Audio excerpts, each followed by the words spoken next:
அந்த கந்தசாமி பூதனானடா அரடே அசுரா வீரனானடா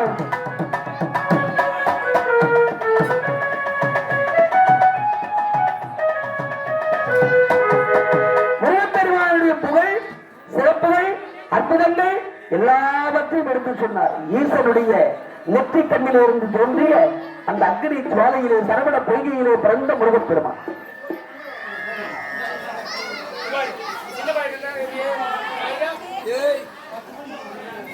கோயில் அதை என்னமா பண்றீங்க? சூரபதுமனை வதம் செய்து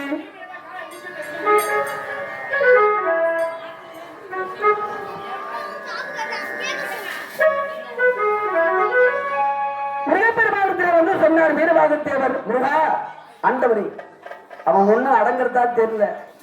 எவ்வளவோ நீதிகளை சொல்லி பார்த்தோம், தர்மங்களை பேசி பார்த்தோம்.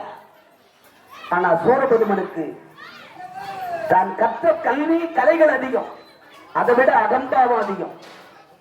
அந்த அகம்பாவம் இருக்கிறது அல்ல, அவனை மாற்ற முடியாது. வதம் செய்வதே சிறந்த வழி. யுத்தம் பண்ணலாம். முருகப்பெருமான் இடத்துல தாரிகாசூரன் முதல்ல வதம் செய்தார். அடுத்து சிங்கமுகாசூரன், நிறைவாக சூரபதுமன். தம்பிகள் எல்லாம் போயிட்டாங்க. சூரபதுமனுடைய பிள்ளை பானுகோபன் மண்டான். எல்லாரும் மரணம் அடைந்தார்கள். சூரபதுமன் நேரா பிறந்து வர்ற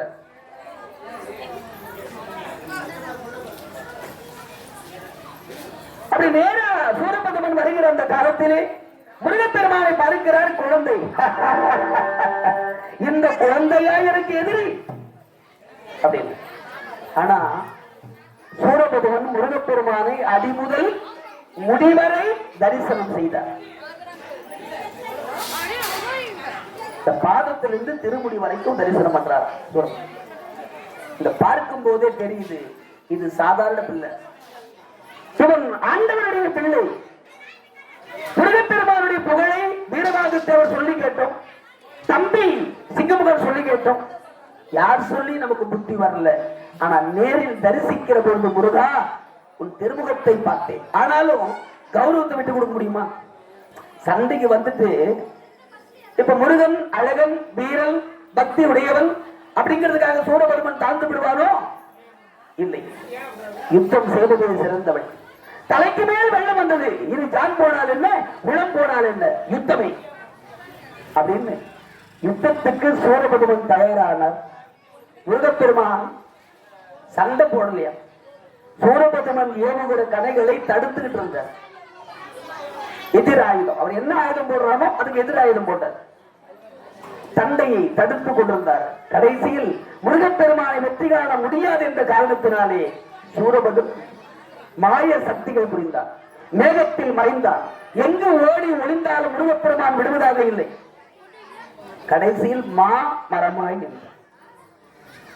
பழமொழி சொல்லுவாங்க, சங்கரம் உள்ள சட்டியில மாவார்ச்சாமா. என்ன பழமொழி? நான் நேற்றே சொல்றேன், என்கிட்ட வரக்கூடாதுன்னு கம்முன்னு ஆப்பிட்டு போயிட்டே இருப்பேன். நான் பைத்தியக்கார பசங்க அந்த மாதிரி இந்த மாதிரி தன்மை இருந்தது. அற்புதம் நிறைந்தவர். அதே முருகனை நீங்க எவ்வளவு வேணாலும் அலங்காரம் பண்ணுங்க. அந்த சூரபதுமனை வதம் செய்யற அந்த 1 மணி நேரம் பாத்தீங்கன்னா அவர் முகத்தில் இருக்கிற கோபம் கொஞ்சம் இருக்காது. அந்த மாதிரி கந்த புராணம் பேசும்போது சரி சிவா இங்க அழகான முறையில் முருகப்பெருமான் பார்த்தார். இவனெல்லாம் பேசி பிரயோஜனம் இல்லை, வதம் செய்வதே சிறந்த வழி என்று சொல்லி மாமரமாய் நின்ற சூரபதுமனை வேல் கொண்டு 2 கூறாக பிளந்தார். ஒன்னு சேவன், இன்னொன்று மயிலாக மாறியது. சேவனும்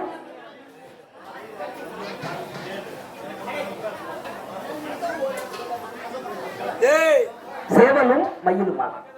சேவலை கொடியாக கொண்டார், மயிலை வாகனமாக கொண்டார் முருகப்பெருமான். ஏன்னா சூரனை சம்காரம் பண்ணல, சூரன் பெற்ற பெருவாழ்வு இறக்கவில்லை சூரபெருமான். அப்ப மனம் தளர்ந்து முருகா உன்னோடு நான் சண்டை போடுற நிலைமை வந்துருச்சேன்னு மனம் குளிர்ந்தான், மாமரமாய் நின்றான். அஞ்சு நின்ற அவனை வேல் கொண்டு இரு கூடாதக்கினார். ஒன்றை சேவல் கொடியாகவும் மற்றொன்றை மயில் வாகனமாகவும் முருகப்பெருமான் இருக்கார். தேவர்கள்லாம் பூமாரி பொழிந்து வாழ்த்தினார். அப்படி வாழ்த்துகிற அந்த நேரத்திலே இந்திரன் வந்தார். அவருடைய பிள்ளை ஜெயந்தனை சிறையிலிருந்து மீட்டு விட்டுட்டாங்க. இந்திரன் வந்தபோது தன்னுடைய மகள் தெய்வ யானையை கொண்டு வந்து, முருகா வெற்றி பெற்று வந்தாய், தெய்வ யானையை நான் திருமணம் முடிச்சு வைக்கிறேன்.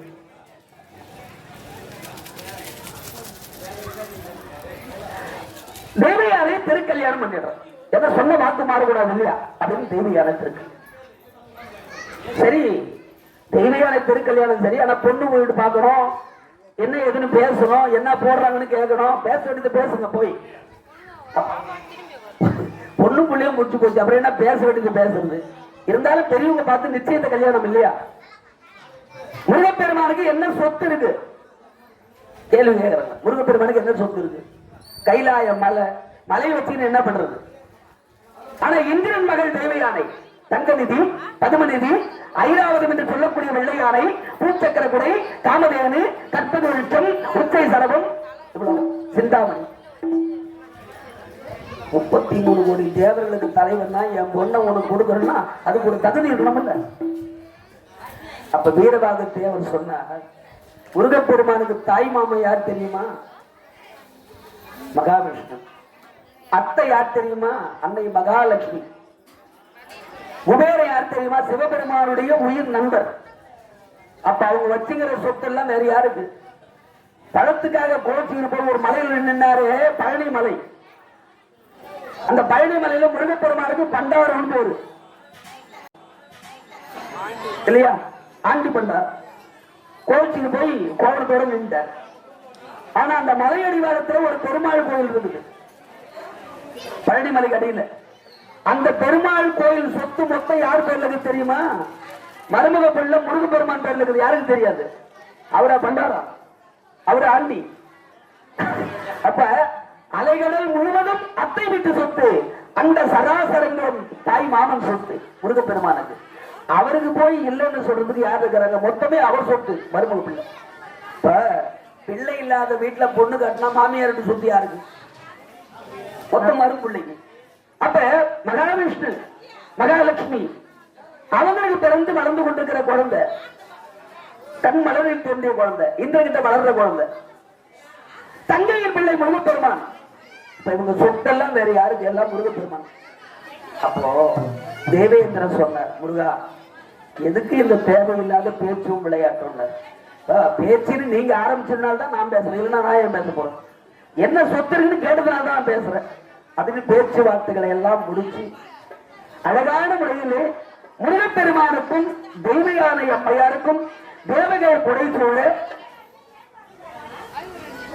கற்பு திருமணமாக, கற்பு மனமாக திருக்கல்யாணம். வெற்றிவேல் முருகனுக்கு அரோகரா.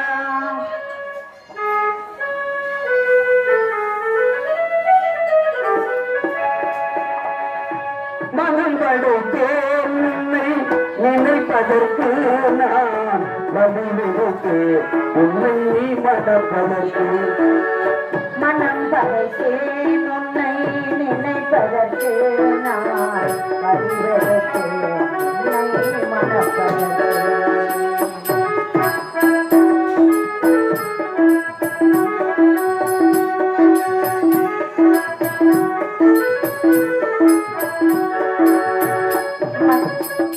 மத்தள மேளம் முரசொலிக்க வரிசங்கம் ராஜி ஒளியசைக்க. மத்தள மேளம் முரசொலிக்க வரிசங்கம் ராஜி ஒளியசைக்க. கைத்தலம் நான் கற்ற கனவு கண்டே, கனவு கண்டே. கைத்தலம் நான் கற்ற கனவு கண்டேன், அந்த கனவுகள் நிறைவாக அழகு தந்தாய் தேவா. மனம் படைத்தே உன்னை நினைப்பதற்கு நான் வடிவெடுத்தேன் உன்னை மனப்பதற்கு.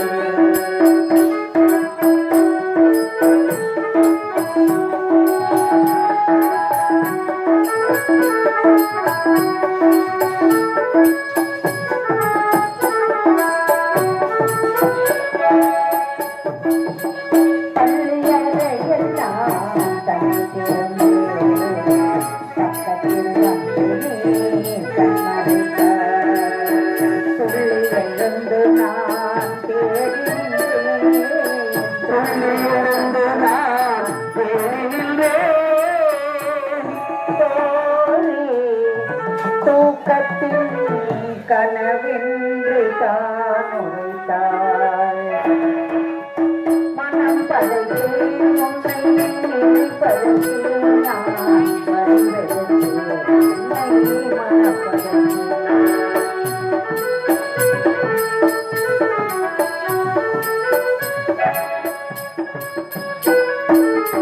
செவ்வேள் என்னனே பெயர் கொண்டாள்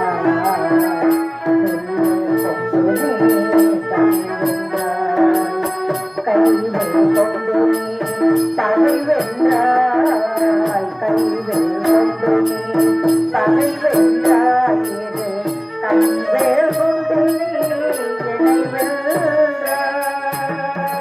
என்னை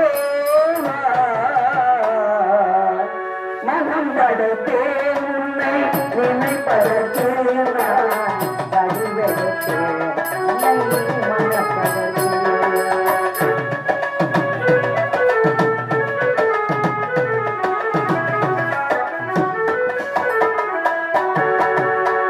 தெய்வயாரின் திருக்கல்யாணம் இனிதே நடைபெற்றது.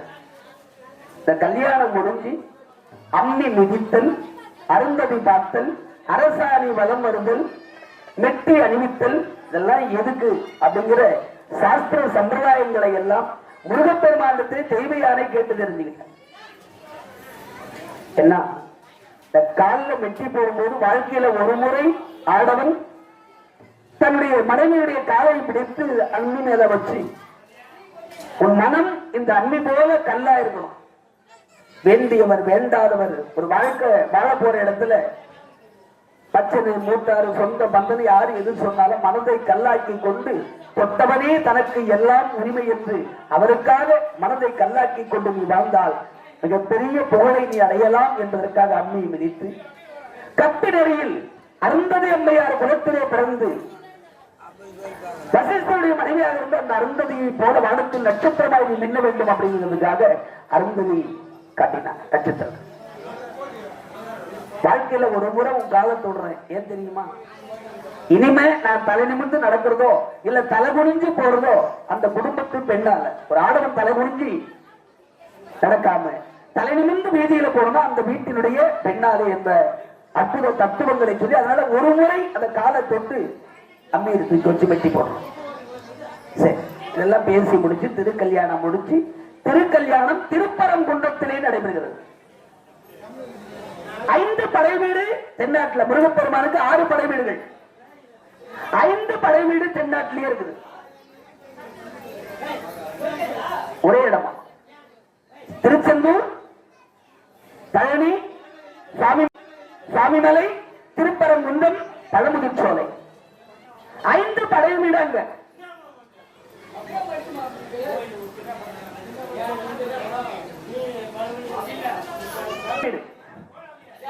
ஒரே ஒரு படை வீடு மட்டும் திருத்தணி இந்த பக்கத்துல. ஏன் 5 அங்க இருக்கு 1 இருக்குன்னா அந்த திருத்தணியிலிருந்து பக்கத்துலதான் சித்தூர், வள்ளிமலை, மேல்பாடி.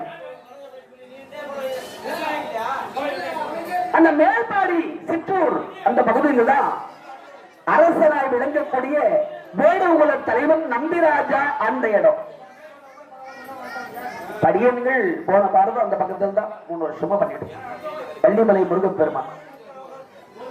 அற்புதமாக அந்த வள்ளிமலைக்கு பக்கத்துல மேல்பாடி, அந்த பக்கம் சித்தூர். அந்த சித்தூர்ல தான் நம்பிராஜா தலைமையிடமாக கொண்டு அந்த பகுதியெல்லாம் நம்பிராஜா அந்த காடு வனம். இப்பதான் ஊர் ரோடாச்சு, வெறும் காடு. அந்த காட்டிலே தான் நம்பிராஜா